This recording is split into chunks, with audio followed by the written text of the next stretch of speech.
آل محمد کما صلیت علی ابراہیم وعلی آل ابراہیم انک حمید مجید اللہم بارک علی محمد وعلی آل محمد کما بارکت علی ابراہیم وعلی آل ابراہیم انک حمید مجید۔ حضرات علماء کرام، محترم بزرگوں، عزیز دوستو، کافی سارے عرصے کے بعد آپ کے شہر جھنگ میں حاضری کا اتفاق ہوا، اور اللہ جانتا ہے کہ اس وقت دل میں کتنا دکھ محسوس کر رہا ہوں۔ جب بھی جھنگ میں حاضری ہوئی، میرے دائیں یا بائیں مفتی عبدالحلیم رحمہ اللہ تشریف فرما ہوا کرتے تھے۔ آج سٹیج خالی ہے، آج وہ اللہ والا ہم میں نہیں۔ حضور کریم صلی اللہ علیہ وسلم نے ارشاد فرمایا، علماء کا انتقال قیامت کا پیش خیمہ ہے۔ اللہ والوں کا دنیا سے اٹھ جانا گھنٹی ہے اس بات کی کہ قیامت آئی۔ پھر ایسا اللہ والا جو کبھی کسی کو لڑا کے راضی نہیں، کسی کو بھڑا کے راضی نہیں، پورے شہر کو ملا کر لے کے چلنے والا، اللہ اور اس کے رسول کریم صلی اللہ علیہ وسلم کے صحیح راستے پہ لوگوں کو گامزن کرنے والا، آخری دم تک اسی کوشش میں، اسی سعی میں اور اللہ اللہ کرنے میں اور کرانے میں ساری زندگی گزار دی۔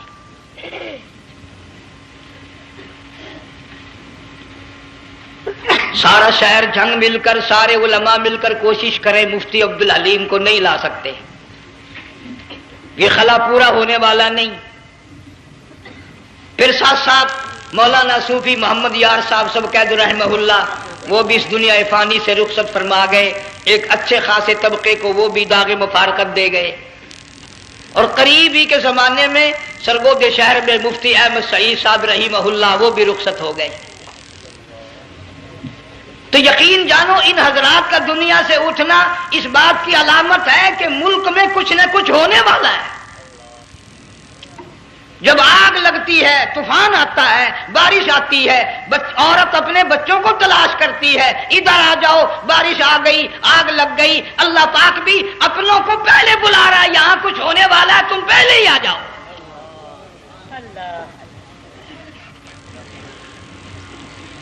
اور اس طرح اشارہ فرمایا، وَكَمْ أَهْلَكْنَا قَبْلَهُمْ مِنَ الْقُرُونِ۔ اللہ فرماتے ہیں میری زمین پہ عداوت نہ کرو، فساد نہ مچاؤ، قتل نہ کرو، خون نہ بہاؤ، ناحق لوگوں کا خون نہ بہاؤ۔ اللہ پاک کی زمین ہر روز صبح کو عرض کرتے، الہی لوگ مجھ پہ زنا کر کے چلتے ہیں، بدماشی کر کے چلتے ہیں، اجازت دے میں لقمہ بنا کر نگل جاؤں۔ مجھے اپنے اوپر ان کا چلنا پسند نہیں، مجھے اچھا نہیں لگتا۔ ہر روز آواز لگاتی ہے، ظالموں، بدکاروں، بدماشوں، میرے اوپر دندناتے پھرتے ہو، ایک نہ ایک دن میرے اندر آؤ گے، تمہیں پتہ چل جائے گا کہ میں تم کو کتنا دشمن رکھتی تھی۔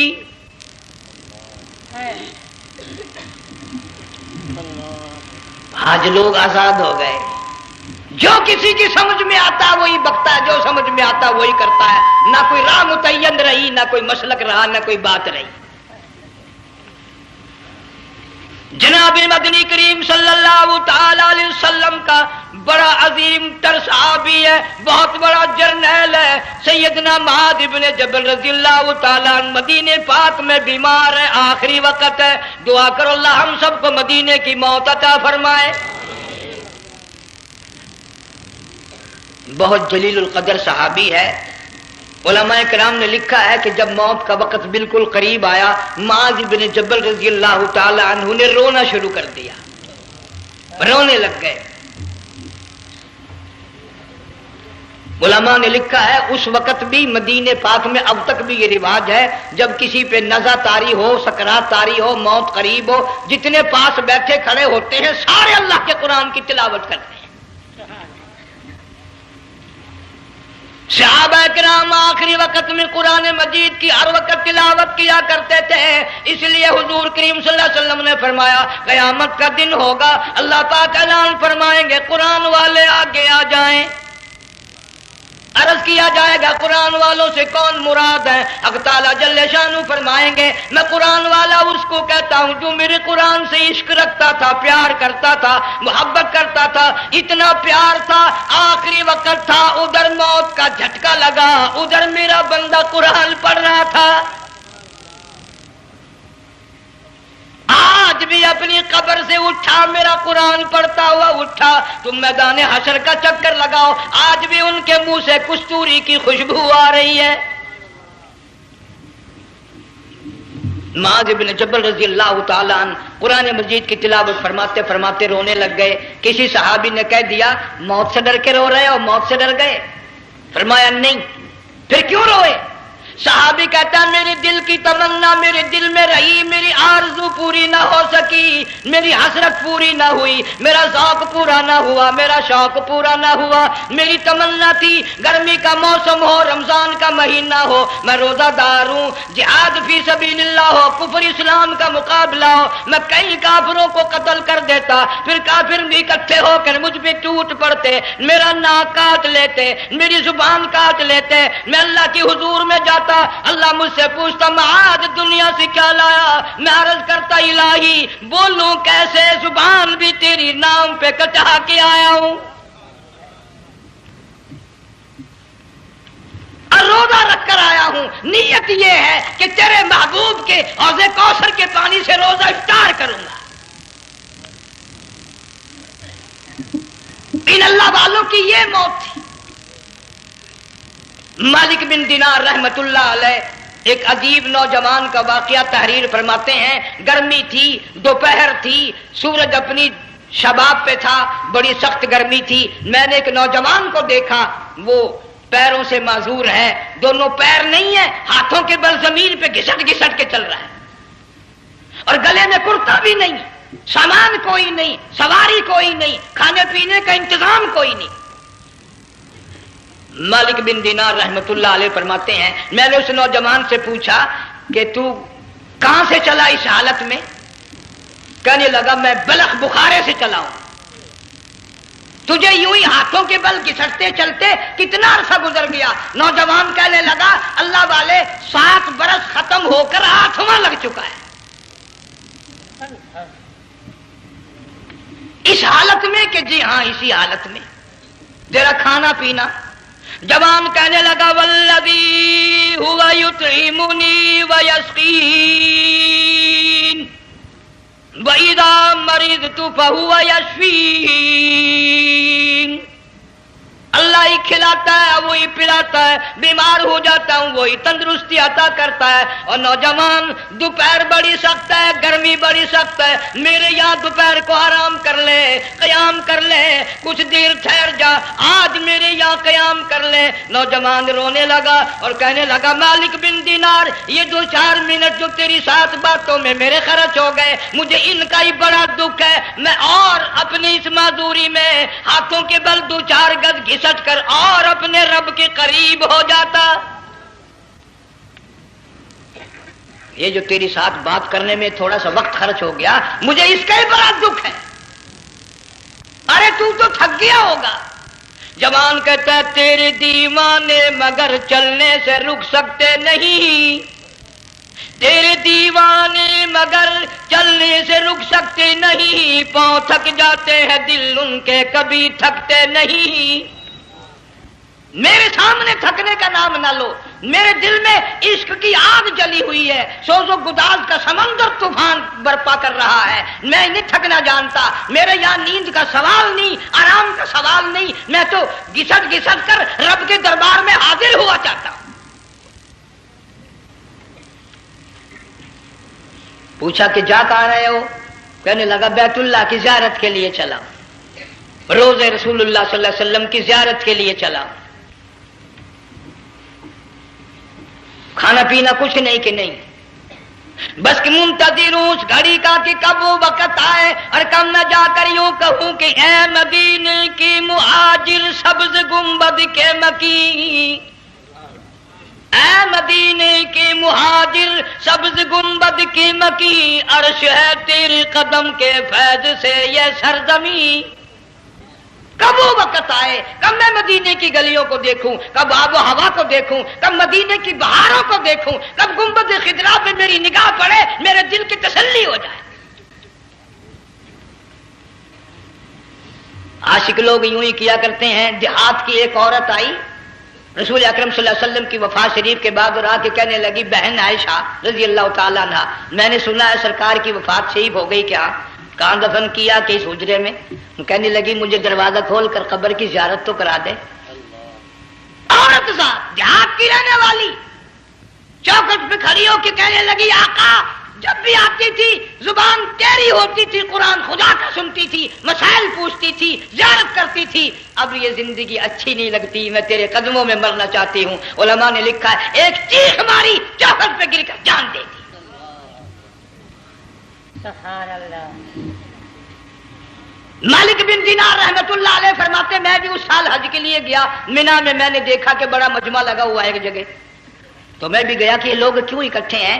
میں نے لوگوں میں سے جھانک کر دیکھا تو وہی نوجوان بیٹھا ہے جس کو میں نے دوپہر کے وقت دیکھا تھا، وہی حالت ہے، گلے میں کرتا نہیں، گٹھڑی نہیں، ٹھیلا نہیں، سامان نہیں، اور رو رو کے یوں کہتا مولا آج کسی نے دمبی کی قربانی دی، کسی نے بکری کی قربانی دی، کسی نے اونٹ کی قربانی دی، کسی نے گائے کی قربانی دی، میں فقیر ہوں، میں مسکین ہوں، میں بالکل مفلس اور نادار ہوں، میرے پاس تو یہ میری جان ہے، میں اس کی قربانی دیا چاہتا ہوں، قبول فرما۔ ہزاروں لاکھوں لوگوں کے سامنے ایک چیخ ماری اور مینا میں جان دے دی۔ اس حالت میں ان اللہ والوں کا آخری وقت آتا ہے۔ ایک ہم لوگ مرتے ہیں ایکسیڈنٹوں میں، سڑکوں پہ، ادھر موت کا جھٹکا لگ رہا ہے، ادھر منہ میں کنجری کا گانا۔ ارشاد فرمایا مدنی کریم صلی اللہ تعالی علیہ وسلم نے سیاتی علی الناس زمان، اور لوگوں میری امت میں ایک وقت ایسا آئے گا لوگ اتنے برباد ہو جائیں گے، صبح کو آدمی مومن مسلمان ہوگا، شام کو موت آئی تو جنازہ کافر کا اٹھ رہا ہوگا۔ گھروں میں، محلوں میں آج موت آتی ہے، کنجری کا گانا منہ میں ہوتا ہے، ادھر دم نکل رہا ہے، ادھر کنجری کا گانا کانوں میں آواز آ رہی ہے، میت کو غسل دیا جا رہا ہے، کنجری کی آواز آ رہی ہے، جنازہ اٹھا کر لے جا رہے ہیں، کنجری کی آواز آ رہی ہے، قبر میں میت اتاری جا رہی ہے، کنجری کی آواز آ رہی ہے، قبر پہ مٹی ڈالی جا رہی ہے، کنجری کی آواز آ رہی ہے۔ اس ماحول میں، اس معاشرے میں ہم کس طرح ایمان اور یقین اور ایمان ساتھ لے کر مریں گے؟ ہزاروں نہیں لاکھوں کو مرتے وقت کلمہ نصیب نہیں۔ قسم دے کر پوچھو ماں مر رہی ہے کلمہ منہ سے نہ نکلا، باپ مر گیا منہ سے کلمہ نہیں نکلا، بیگم صاحبہ چل بسی منہ سے کلمہ نہیں نکلا، ہزاروں چلے گئے اور اپنے جانے کا پھر بھی یقین نہ آیا۔ تم نے کبھی سوچا تک نہیں، خیال تک نہیں کیا؟ ارشاد فرمایا مدنی کریم صلی اللہ تعالی علیہ وسلم نے اور لوگوں ابو ہریرہ رضی اللہ تعالیٰ عنہ سے پوچھا تو کیوں رویا؟ عرض کرنے لگا میرے آقا اتنی کمزوری کبھی نہ دیکھی، اتنی ضعیفی کبھی نہ دیکھی، اتنی ناتوانی کبھی نہیں دیکھی، چہرہ انور بالکل کمزور ہو گیا۔ آپ نے ٹھنڈا سانس لے کر فرمایا ابو ہریرہ تجھے معلوم نہیں موت بالکل قریب آ گئی، بالکل قریب آ گئی موت۔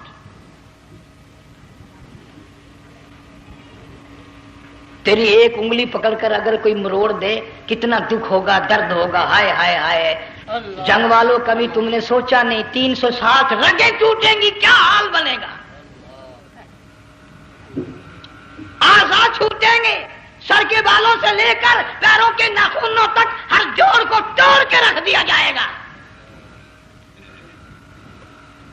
وزیروں، سفیروں، امیروں، حسینوں، جمیلوں، تمام کے جوڑوں کو اکھاڑ کے رکھ دیا جاتا ہے۔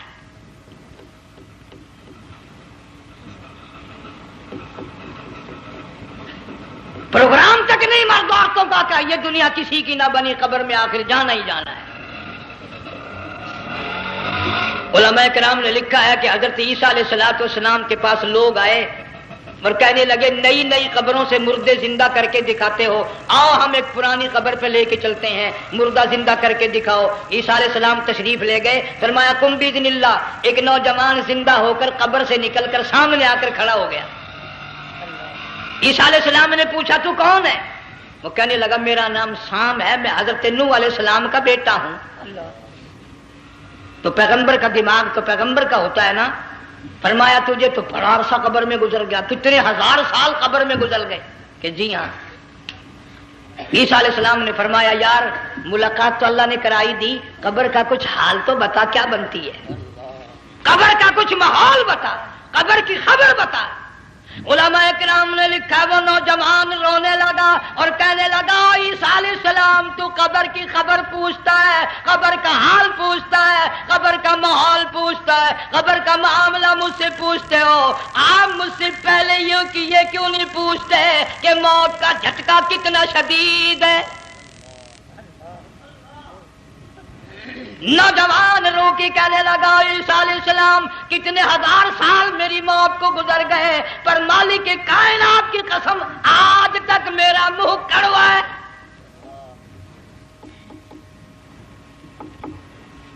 اس لیے جنگ والوں لمبی چوڑی بات کہنے کا وقت نہیں، حالات نہیں، میں تو تمہیں اتنا سا پیغام دینے آیا۔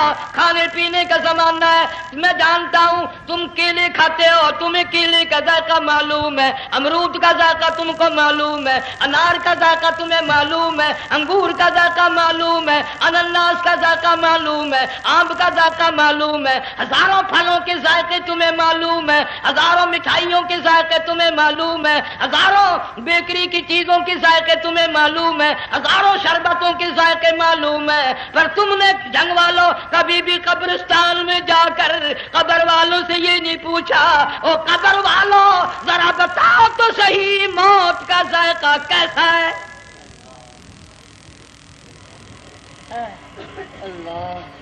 تم نے چکھا نہیں، جنہوں نے چکھا وہ بتانے نہ آئے کیسا ذائقہ ہے۔ اس لیے قرآن کہتا کلا اذا بلغت التراقی وقیل من راق وظن انہ الفراق والتفت الساق بالساق الى ربک یومئذ المساق۔ بادشاہ ہو، امیر ہو، وزیر ہو، فقیر ہو، غریب ہو، رگیں ٹوٹیں گی، موت آئے گی، اور جس کی آئی تمہیں معلوم نہیں کس طرح آئی، کس حال میں آئی۔ جن کے دلوں میں ان باتوں کا خیال آیا، خدا کی قسم صحابہ کرام میں سے اتنے رویا کرتے تھے آنکھیں ختم ہو گئی۔ جناب فاروق اعظم رضی اللہ تعالیٰ عنہ کو کسی نے دیکھا رو رہے ہیں، بے تحاشا رو رہے ہیں، پوچھ لیا بڑا بہادر پہلوان فاروق تجھے کیا ہوا، اتنا کیوں رویا؟ فرمانے لگے تمہیں معلوم نہیں، قبر کا اندھیرا یاد آ گیا۔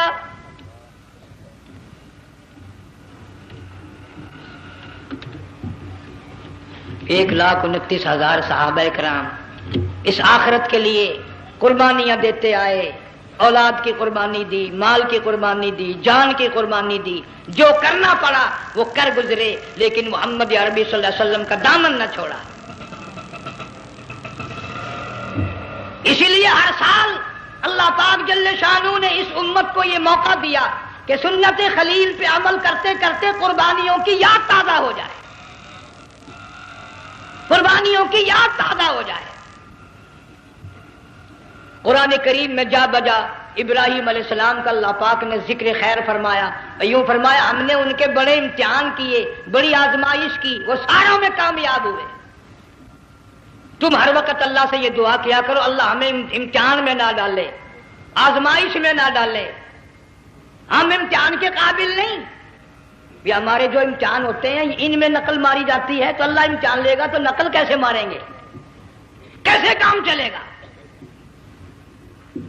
جناب ابراہیم علیہ السلام کو اللہ پاک نے ہزاروں امتحان میں مبتلا کیا، ہزاروں آزمائشیں کی، فَأَتَمَّهُنَّ سب میں کامیاب گیا، سب میں پاس نکلا۔ ایک آزمائش ایسی بھی آئی اللہ کی توحید کی وجہ سے، شرک کو مٹانے کی وجہ سے ابراہیم علیہ السلام کا سارا مصر فلسطین دشمن بن گیا، حضرت سارہ کو ساتھ لے کر چل دیے، ایک بیوی ساتھ ہے، اکیلا دم ہے۔ یہاں تو لوگ محلوں میں شہروں میں کہتے ہیں جی میں اکیلا ہی ہوں، میں کیا کروں؟ اگر خلیل کہتا کہ میں اکیلا ہوں تو آج قرآن میں اس کا ذکر خیر کیسے ہوتا؟ پرواہ نہ کی، وہ کہتا میرے لیے میرا اللہ کافی ہے۔ کون کہتا ہے میں اکیلا ہوں؟ میری ساتھ تو اللہ ہے۔ مصر سے گزرنے لگے، بادشاہ کے ملازموں نے بادشاہ کو جا کے بتایا بڑی خوبصورت عورت گزر رہی ہے تیرے حلقے سے، بہت بڑی خوبصورت عورت ہے۔ کہ ملازم پکڑ کے لے کے چلے تو عورت ذات حضرت سارہ رونے لگ گئی، خلیل میرا کیا بنے گا؟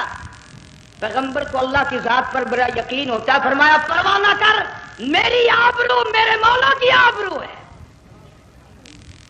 چاہے جہاں چلی جا میری عزت کی حفاظت میرا اللہ کرے گا۔ فرمایا فاللہ خیر حافظا وہو ارحم الراحمین،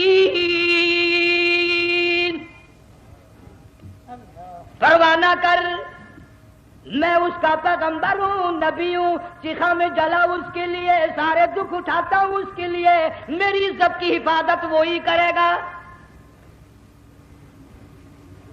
محل میں جا کر حضرت سارہ کو بند کر دیا، بادشاہ نے بلوایا ہے عزت لوٹنے کے لیے، بادشاہ نے پکڑوا کر منگوایا ہے آبرو برباد کرنے کے لیے۔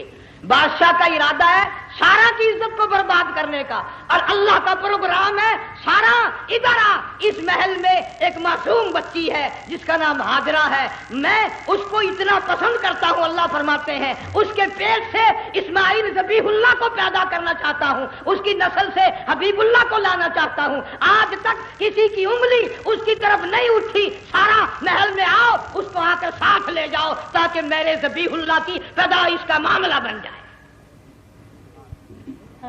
بادشاہ کا ارادہ ہے آبرو برباد کرنے کا، اللہ کا ارادہ ہاجرہ کی آبرو بچانے کا۔ فرمایا وَيَمْكُرُونَ وَيَمْكُرُ اللَّهُ وَاللَّهُ خَيْرُ الْمَاكِرِينَ۔ اس نے بھی تدبیر بنائی، میں خدا نے بھی تدبیر بنائی۔ بادشاہ آیا حضرت سارہ کے قریب برائی کا ارادہ کر کے، مفسرین نے لکھا ہے حضرت سارہ نے فرمایا مجھے 2 رکعت نماز پڑھنے دے۔ یہاں سے پتہ چلا کوئی پاک دامن عورت، کوئی نیک بیٹی اگر غنڈوں میں بدماشوں میں پھنس جائے، عزت بچانے کا طریقہ یہ ہے وضو کر کے اللہ کے سامنے نیت تو باندھ، تیری عزت کے لیے وہ فرشتے بھیجے گا۔ علماء کرام نے لکھا ہے کہ ایک جہاز سمندر میں چل رہا ہے، طوفان آیا، جہاز تختہ تختہ ہو گیا، کچھ لوگ غرق ہو گئے، ڈوب گئے، کچھ تختوں پہ بہ کر کے چلنے لگے۔ ایک عورت گود میں بچہ ہے، ایک حبشی نوجوان دوسرے تختے پہ بہتا ہوا جاتا ہے، اس نے عورت اکیلی دیکھ کر اپنا تختہ چھوڑ دیا اور بدماشی کے ارادے سے عورت کے تختے پہ آ بیٹھا۔ تم جنگ والے سوچ رہے ہوگے کہ ڈوبتے وقت بھی باز نہ آئے، یہ سیلاب آتے ہیں لوگ بدماشیوں سے باز آئے؟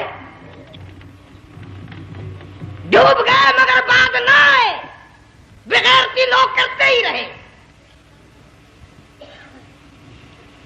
علماء کرام نے لکھا حبشی نوجوان نے عورت کا بچہ چھینا سمندر میں پھینک دیا،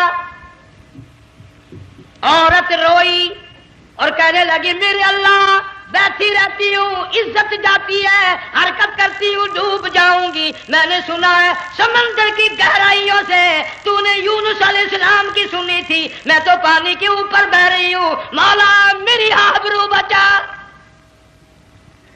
میرا ایمان بچا، میری عزت بچا، تیرے سوا میری سننے والا کوئی نہیں، لا الہ الا انت سبحانک انی کنت من الظالمین۔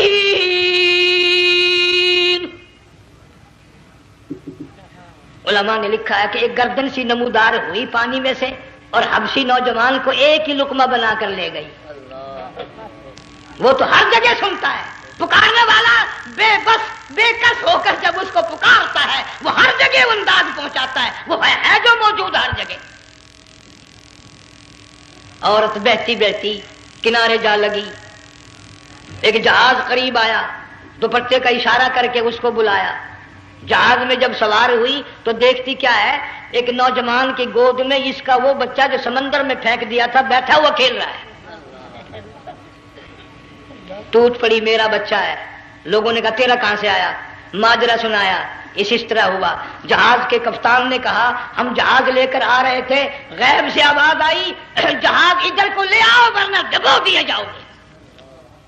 ہم جب جہاز وہاں لے کر پہنچے تو دیکھتے کیا ہے کہ ایک جانور کی پیٹھ پہ یہ بچہ بیٹھا ہوا کھیل رہا تھا. عزت بھی بچی، ایمان بھی بچا، بچہ بھی بچا. اور کوئی بچانے کے لیے تدبیر کرے جبھی نا. حضرت سارا نے نماز پڑھ کر بددعا کر دی، بادشاہ کے سارے بدن میں درد ہونے لگا. پیغمبر کا سارا گھر بڑا کریم ہوتا ہے، جب اس کو درد نے ستایا نا کہنے لگا میں وعدہ کرتا ہوں تجھے کچھ نہیں کہوں گا، میرے لیے دعا کر دے. اب اگر کوئی جنگ کا ہوتا یا میں ہوتا کہتا دفع ہو تیرے واسطے دعا کا دی. لیکن حضرت سارا نے پھر جولی پھیلا دی، مولا وعدہ کرتا ہے بدماشی سے توبہ کرتا ہے، اس کو تندرستی عطا فرما دے. اللہ نے تندرستی عطا کر دی. وہ پھر کہنے لگا لو ایسی حسین عورت کب ہاتھ آئے گی، پھر برائی کے لیے تیار ہوگی. یہاں سے پتہ چلا کہ یہ جو گنڈے بدماش ہوتے ہیں ان کی قسم کا بھی کوئی یقین نہیں. اگلے دن ایک آدمی نے قسم کھائی تو اس کے خلاف کرنے لگا. لوگ کہنے لگے کہ تو نے قسم کھائی تھی قرآن اٹھایا تھا. آخر کیا تھی گیا بل ڈٹھی ہوئی مسجد سی پاتیا ہوا قرآن سی. آخر ڈٹھی ہوئی مسجد سی تو پاتیا قرآن سی، قرآن کے نا پورا سی جڑا میں چاہیا. مگر اسے یہ معلوم نہیں کہ تو نے تو پڑھا قرآن اٹھایا، ڈٹھی ہوئی مسجد میں اٹھایا. خدا کا جب غضب آئے گا تو وہ ادھورا نہیں آئے گا، وہ ادھورا نہیں آیا کرتا. 3 مرتبہ اس بادشاہ نے حضرت سارا کے ساتھ ایسا کرنے کا ارادہ کیا. پھر دعا ہوئی، پھر بد دعا ہوئی، پھر دعا ہوئی، پھر بد دعا ہوئی. آخرکار کہنے لگا اپنے ملازموں کو کہ وہ بدماش ہو، عورت کے روپ میں کسی بلا کو پکڑ کے لائے ہو، کسی جن بھوت کو لے آئے ہو. اور کہنے لگا تو چلی میرے محل سے جلدی چلی جا. اور جاتی جاتی وہ کہا کہ یہ تیری خدمت کیا کرے گی، یہ بچی میرے محل میں ہے، اس کو ساتھ لے جا. حضرت سارا کو ہاجرہ کو ساتھ کر دیا. سیانی ہو گئی، حضرت ابراہیم علیہ السلام سے نکاح کر دیا. اسماعیل علیہ السلام پیدا ہو گئے. اللہ میاں جب حضرت ابراہیم علیہ السلام چومتے ہیں، چاٹتے ہیں، ماتھے پہ بوسے دیتے ہیں، اٹھاتے ہیں. پیغمبر کا بیٹا خود بھی نبی اور آل میں آنے والا نبی کالی کملی والا صلی اللہ علیہ وسلم، کتنا حسین چہرہ ہوگا. اللہ میاں نے پھر آزما لیا، حکم دیا کہ اس ہاجرہ کو اسماعیل کو دونوں ماں بیٹوں کو وہاں چھوڑ کے آ جہاں سینکڑوں میل میں پانی کوئی نہیں، آدمی کوئی نہیں، رستہ کوئی نہیں، گھاس کوئی نہیں، پتا کوئی نہیں. جہاں بیت اللہ ہے یہاں کے بارے میں حکم دیا چھوڑ کے آ. اور اگر آپ کو نیند نہیں آئی تو مزہ آئے گا. اللہ نے یہ فرما دیا بتانا نہیں ہے کہ میں نے حکم دیا ہے. خدا حافظ نبی نہیں کہتا اپنی بیوی کو. آج لوگ ہر بات میں کہہ دیتے ہیں ہمارے پیروں کو پتا کل کو کیا ہوگا، ہمارے فقیروں کو پتا ہے پرسوں کیا ہوگا. وہ بڑی مدت کی بات ہے، یہی موسم تھا، چماسا گرمی تھی. انارکلی لاہور سے ہم کئی ساتھی گزر رہے تھے، فٹ پاتھ پہ بیٹھا ہے ایک ملنگ، چاروں طرف لوگ کھڑے، بڑا مجمع. کافی دنوں کی تو بات ہو گئی. ہاتھوں کی لکیر دیکھ کر لوگوں کی تقدیر بتا رہا تھا. کسی کو کہتا تھا تجھے بڑی اونچی پوسٹ ملے گی، کسی کو کہتا تھا تیری شادی بڑی فرسٹ کلاس لیڈی سے ہوگی. وہ بابو تو کوڈا ہی ہو جاتا تھا، لیڈیوں پہ بڑے مرائے یہ لیڈے. کوئی کام نہیں، رات دن بس لیڈیوں کے پیچھے ہی پھرنا ہے. میں نے اپنے ساتھیوں سے کہا، میں نے کہا میں بھی تقدیر پوچھتا ہوں اپنی. کہنے لگے شرارت ہو جائے، یہ منع کر ہے، ساری دنیا پر ہاتھ دکھا رہی ہے، کوئی شرارت نہیں، میرے ہاتھ میں شرارت ہے. 1 روپیہ لے رہا تھا وہ، میں بھی لوگوں میں گھساتا بھیڑ میں سے اوپر نیچے ہی ہوتا میں بھی پہنچ گیا. اور دونوں گھٹنے میں نے زمین پہ رکھ دیا، روپیہ ہاتھ میں نے اس کا ذکر کہا. میں کہ ملنگ جی اگر اب ویکھیا میری شادی ہو جائے گی کہ نہیں. اب اس نے دیکھ کے میری طرف کہنے لگا، اس نے سوچا کہ یہاں اچھے بھلے کو نہیں ملتی پاکستان میں، اسے کون دے گا؟ اچھی طرح میرا ہاتھ دیکھا بھی نہیں، جھٹک کے کہنے لگا نہیں تیری شادی نہیں ہونی۔ میں کیا کھوتے تیرے باپ کے 8 بچے کھیل رہے ہیں۔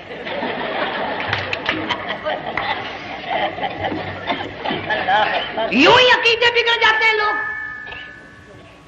ہمارے پیر کو پتا، فقیر کو پتا، کسی کو پتا نہیں ہے، کوئی نہیں جانتا۔ فرمایا وما تدری نفس ماذا تکسب غدا، کوئی نہیں جانتا کل کیا ہو جائے گا۔ وما تدری نفس بأي أرض تموت،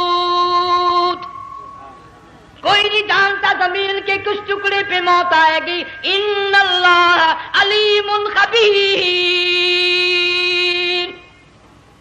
ایک اللہ کی ذات جانتی ہے۔ حضرت ہاجرہ اسماعیل علیہ السلام کو چھوڑ کر چل دیے، نہ خدا حافظ کہا، نہ کوئی تسلی دی، تھوڑی سی کھجوریں، تھوڑا سا پانی، ختم ہو گیا۔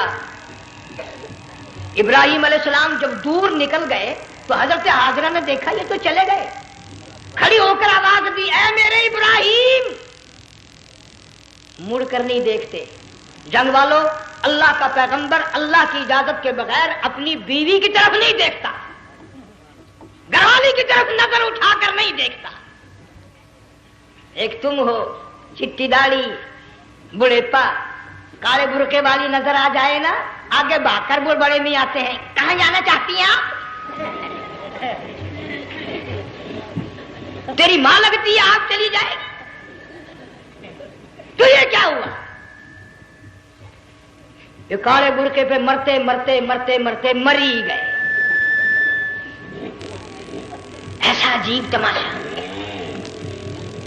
وہ لاہور پلیٹ فارم پر پھر رہی تھی نا ایک لیڈی برقع اوڑے، آ گیا ایک لیڈا، کہنے لگا سیب نہ پلاؤں، نے کہا لے آئے، نے کہا واہ واہ کام بن گیا، اس سے وہ لے آیا۔ تھوڑی دیر کے بعد کہنے لگا میرے خیال میں کوئی پھینٹا بھی ہو جائے، نے کہا لے آئے، نے کہا سبحان اللہ پکا کام ہو گیا۔ وہ سیونت بھی پی لی، پھینٹا بھی ڈکار گئی۔ تھوڑی سی دیر کے بعد کہنے لگا سیب لے آؤں، وہ لے ہی آیا سیب۔ کیا آپ کے لیے میں سیب لایا ہوں آپ کھائیں؟ کہنے لگی نہیں آپ کھائیں۔ اس نے سوچا ہو میری بھی محبت ہو گئی ہے، سیب کھانے کے لیے مجھے بھی کہہ رہی ہے۔ جب اس نے اصرار کیا نا کہ میں تو تیرے لیے لایا ہوں، کھا تو صحیح، کہنے لگی کیسے کھاؤں، میرے منہ میں دانت ہی نہیں ہے۔ اب پتا چلا اسے کہ صبح سے میں تو پرانے پپی کے پیچھے پھر رہا تھا۔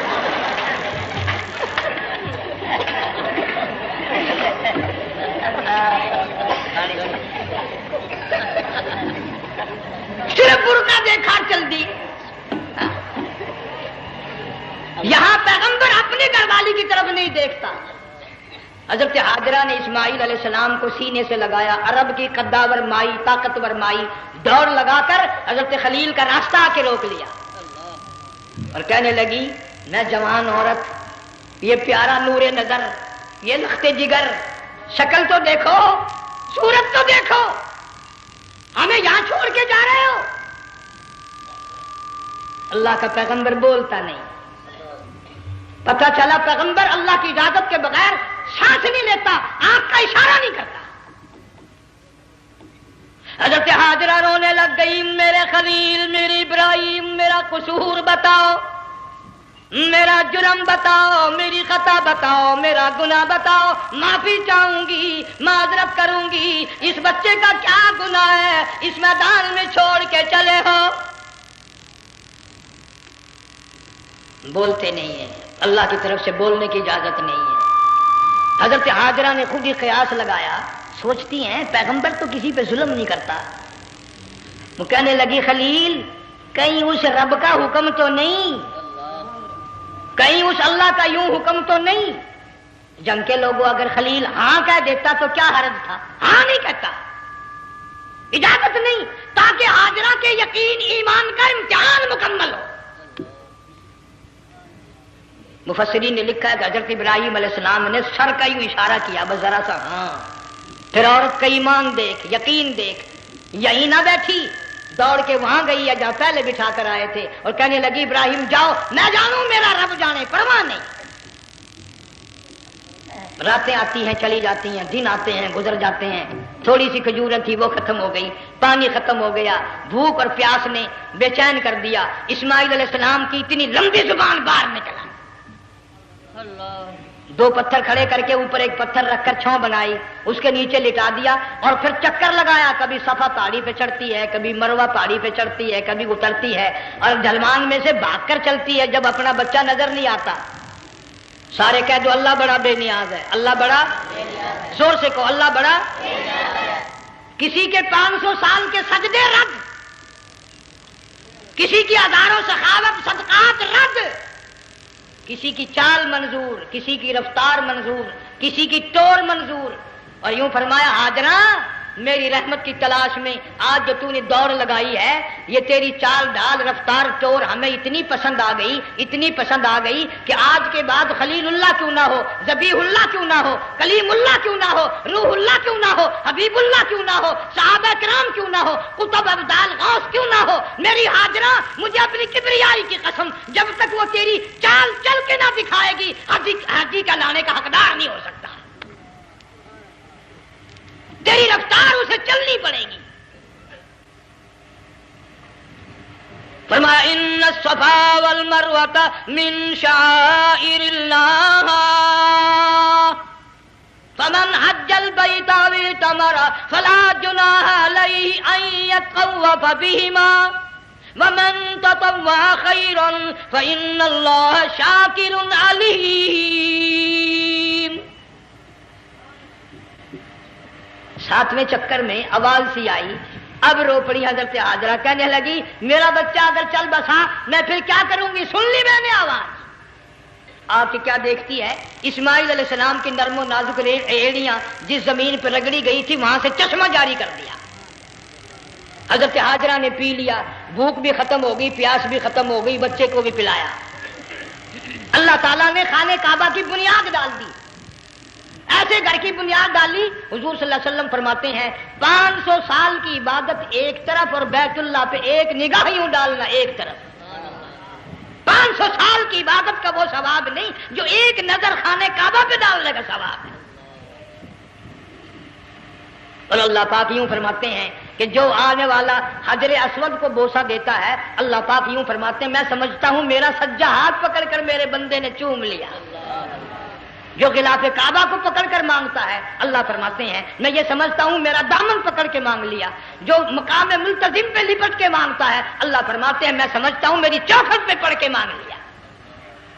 اور فرمایا لوگوں یہ جو آنے والے آئے ہیں یہ رشتہ داروں کے مہمان نہیں، عزیزوں کے مہمان نہیں، دوستوں کے مہمان نہیں، میں خدا میزبان ہوں، یہ میرے مہمان ہیں۔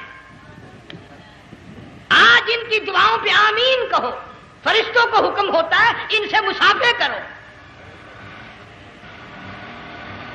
مگر اللہ تعالیٰ سب کو توفیق دے کہ حج مکمل کر کے آئیں اور سب کا حج قبول فرمائے۔ میرے علاقے میں کئی سالوں کی بات ہے پرانی، جب کوئی حاجی تھا، ایک آدمی حج کر کے آیا، میں دوپہر کو اس کو ملنے گیا تو ظہر کی نماز کا وقت آیا، میں اٹھ کے چلا گیا نماز پڑھنے، پھر عصر کی نماز کا وقت آیا، میں اٹھا اور نماز پڑھ کے آ گیا۔ میں نے اس حاجی کے لڑکے سے پوچھا، میں نے کہا حاجی صاحب نے نماز یہیں پڑھی؟ تو کہنے لگا جی ابھی شروع نہیں کی، سفر کے تھکے ہوئے ہیں نا، 2-4 دن کے بعد شروع کریں گے۔ شکر ہے پہلے لوگ جھوٹ نہیں بولا کرتے تھے، ہاں آج کل کا ہوتا ہے نا تو وہ کہہ دیتا ہے جی یہ تو کئی وقت کی کچھی پڑھ کر بیٹھے ہیں۔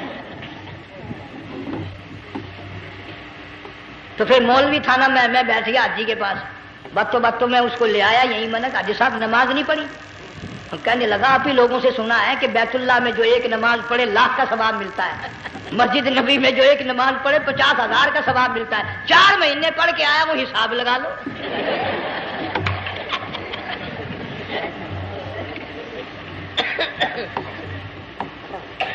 مسائل سیکھتے نہیں، ارکان اور آداب بیت اللہ کے سیکھتے نہیں۔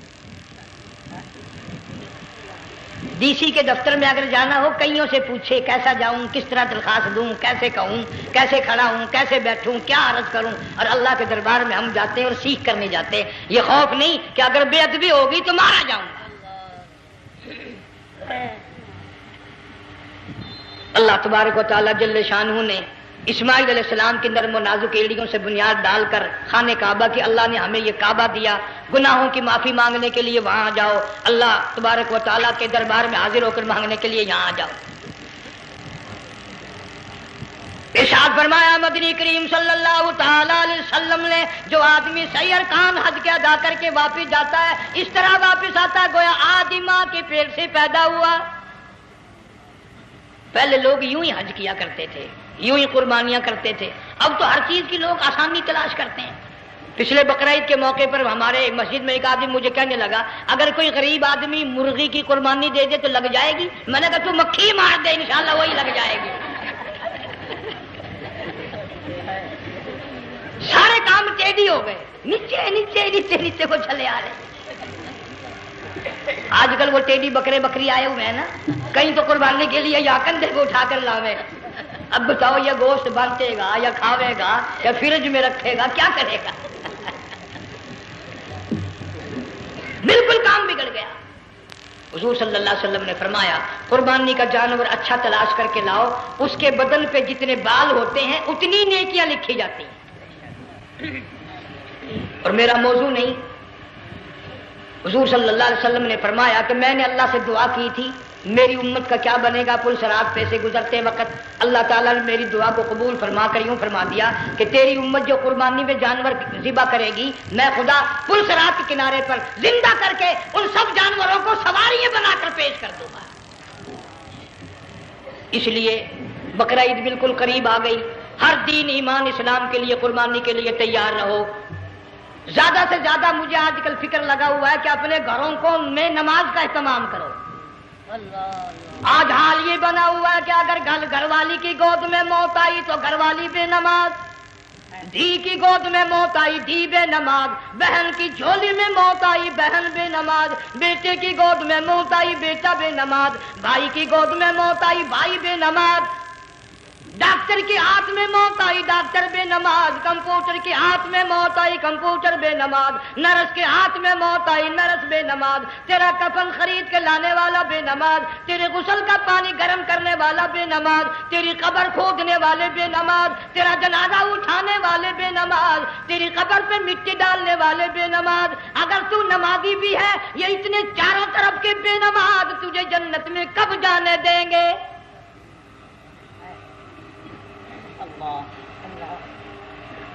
اس بچی کا فکر کیوں نہیں کرتا؟ کلاس میں فیل ہو جائے تجھے دکھ لگتا ہے میری بچی فیل ہو گئی، ساری عمر نماز نہ پڑھے تجھے کبھی درد نہیں ہوا کہ جہنم کے انگاروں میں جلے گی۔ بیوی ایک دن تیرا کہنا نہ مانے آگ لگ جاتی ہے، ساری عمر نماز نہ پڑھے بے ایمان تجھے کبھی آگ نہیں لگی۔ اس گھر سے تیرا جنازہ نکلے گا، اس گھر سے تیری میت اٹھے گی جس گھر میں تو نے سارے بے نماز پیدا کر رکھے ہیں، سارے بے نماز اکٹھے کر رکھے ہیں، کس طرح ایمان کلمہ ساتھ لے کر جائے گا؟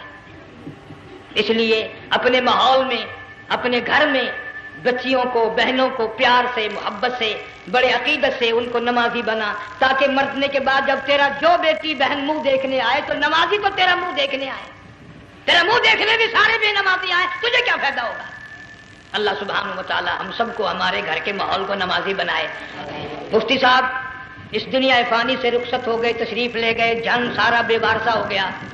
مفتی صاحب ہی کا مدرسہ ہے، یہ مفتی صاحب ہی کے بچے ہیں، ان بچوں کی سرپرستی کرو، ان کا اکرام کرو، ان کی عزت کرو، جامعہ حلیمیہ کی خدمت کرو۔ بقرعید کا موقع آ رہا ہے، وہ تو نہ جانے کس کس طریقے سے اپنا کام چلاتے تھے، ہزاروں لوگوں سے ان کے تعلقات تھے، یہ بچے ہیں نیا کام ہے۔ اللہ سبحانہ و تعالی ہر خدمت گزار کو دو جہان میں سرخ روئی عطا فرمائے۔ بڑی اچھی اچھی کیسٹیں آپ کو یہاں سامنے سے ملیں گی اپنے گھر کا ماحول بنانے کے لیے۔ پیغمبر کی دعا سے پہلے نہ اٹھا کرو بھائی، ہائے ہائے کوئی دنیا کا دین کا جس کو کوئی اللہ سے حاجت ہو بیٹھ جائے ایک منٹ کے لیے درود شریف پڑھ کے دعا مانگو۔ اللہم صلی وسلم وبارک علی سیدنا و مولانا محمد وعلی آل سیدنا و مولانا محمد وبارک وسلم۔ یا اللہ قبلہ مفتی صاحب رحمہ اللہ کی قبر کو جنت کا باغ بنا، اللہ تعالیٰ ان کے گھر والوں کو صبر جمیل کی توفیق عطا فرما، اللہ پاک ان کی آل اولاد کو مفتی صاحب کا جانشین صحیح معنوں میں جانشین بنا، اس مدرسے کو آباد فرما، اللہ تعالیٰ سارے جنگ کی سرپرستی فرما، سارے شہر کو آباد فرما، ہر شر سے ہر فتنے سے سب کی حفاظت فرما، یا اللہ ہم سب کو سچا مسلمان پکا دیندار بنا، ہمیں اور ہماری اولاد کو نیک اور نمازی بنا، یا اللہ ہمارے گھروں کو نماز اور قرآن سے آباد فرما، کلمے اور ایمان والی موت عطا فرما، صوفی مولانا محمد یار صاحب رحمہ اللہ کی قبر کو جنت کا باغ بنا، یا اللہ تمام مسلمانوں کی بخشش فرما، ساری امت کی مغفرت فرما، ساری مخلوق پہ کرم اور فضل فرما، یا اللہ سارے پاکستان کی حفاظت فرما، پاکستان کے داخلی خارجی دشمنوں کو ذلیل و خوار کر دے، یا اللہ ہم سب کو یقین ایمان اپنے اندر پیدا کرنے کی توفیق عطا فرما، ظالم کے ظلم سے بچا، شریر کی شرارت سے بچا، مولا حاسدوں کے حسد سے بچا، فتنہ پردازوں سے ہم سب کی حفاظت فرما، بے اولاد کو اولاد عطا فرما، جن کے پاس بچیاں ہیں اللہ تعالیٰ نرینہ اولاد عطا فرما۔ اور میں تو کافی دنوں کے بعد آیا ہوں، پرانے دوستوں میں سے تھے قاری غلام محمد صاحب، سب کا رحمۃ اللہ علیہ، اللہ تعالیٰ ان کی قبر کو جنت کا باغ بنا، سب کو جوار رحمت میں جگہ عطا فرما، ہمارے بڑے بزرگ قبلہ درخواستی صاحب مدذلو یا اور جتنے بھی بیمار ہیں اللہ پاک سے صحت کاملہ عطا فرما، مجھے بھی پیر غلام حبیب صاحب اللہ تعالیٰ ان کو بھی صحت کاملہ عطا فرما، اور میں گناہ گار بھی اب تو سارا سال گزر گیا، اکثر بیماری رہتا ہوں، اللہ تعالیٰ صحت کاملہ عطا فرما، موت آئے تو کلمے اور ایمان والی موت عطا فرما، یا اللہ دو جہان